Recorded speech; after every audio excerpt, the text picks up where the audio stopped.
मीरपुर नाम के शहर में तेजस अपनी पत्नी नीरू के साथ रहता था।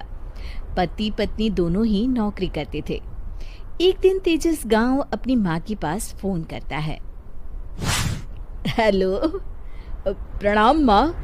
जीते रहो माँ, तुम दादी बनने वाली हो हैं? अरे वाह, ठीक है बेटा, मैं कल ही आती हूँ। जब माँ जी शहर पहुंची तो बेटे बहू ने बहुत अच्छे से स्वागत किया। लीजिए माँ जी, चाय। अरे गर्मा गर्म पकोड़े ले आओ माँ के लिए। नीरू रसोई में गई और 2 मिनट में ही पकोड़े ले आई। जी ये लीजिए। बहू जादू से बनाए हैं क्या? अभी तो रसोई में गई थी। यम्मी। माँ जी, शीला रसोई में पकोड़े तल रही है, मैं बस लेकर आई। हे भगवान, मेरा धर्म भ्रष्ट कर दिया तूने। अब तो गंगा जल से शुद्धिकरण करना होगा। दूसरे दिन, माँ जी मैंने नाश्ता बना दिया है, ऑफिस जा रही हूँ। पर अभी तो घर का सारा काम पड़ा है। शीला आती ही होगी, झाड़ू पोछा बर्तन कपड़े वो सब कर लेगी। हमारे जमाने में घर का सारा काम हम ही करते थे। जी माँ जी, आप बहुत होशियार हैं, मैं घर ऑफिस दोनों नहीं संभाल पाती। तो जरूरत क्या है घर से बाहर जाकर चाकरी करने की? वैसे भी घर का काम खुद करने से घर में बरकत आती है, समझी? पर माँ जी। पर वर कुछ नहीं, इस महीने की पगार मिले फिर ऑफिस बंद। हाँ। रात को नीरू तेजस से कहती है, सुनिए जी, माँ जी बोल रही थी कि मैं नौकरी छोड़ दूं। वैसे ठीक ही तो है, अभी तुम्हें आराम की जरूरत है। फिर भी आराम कहाँ, शीला को छुड़ाने के लिए बोल रही थी। तो अब 24 घंटे में इतना काम तो कर ही सकती हो। पर जॉब पसंद है मुझे, घर पर मन नहीं लगेगा। अगले दिन जब दोनों ऑफिस के लिए निकल रहे थे, मेरी तो कोई कीमत ही नहीं है इस घर में। माँ जी, आजकल महंगाई बहुत है, रहन सहन भी बदल गया है, दोनों नौकरी करते हैं तभी ठीक रहता है। अच्छा, तू कहना क्या चाहती है? मेरा बेटा तुझे बिठा के खिला नहीं सकता? तू ही इस घर का खर्च चला रही है, हैं? नहीं माँ जी, मेरा वो मतलब नहीं था। मतलब खूब समझती हूँ, ये बाल धूप में सफेद नहीं किए मैंने। हाँ।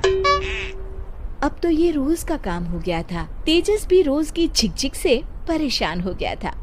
एक दिन उसने कहा, नीरू, वैसे भी तुम्हें मैटरनिटी लीव मिलने वाली है, तो अभी से ही छुट्टी ले लो। पर क्या, मेरी सैलरी अच्छी खासी है। आखिर नीरू ने रिजाइन कर दिया। जब बच्चा हुआ तो घर में सब बहुत खुश हुए। कुछ दिनों बाद तेजस फाइल देख रहा था। क्या हुआ तेजस, कुछ परेशान लग रहे हो? हाँ, वो हमारी जितनी सेविंग्स थी वो तो हॉस्पिटल में और छठी के फंक्शन में खत्म हो गई है नीरू।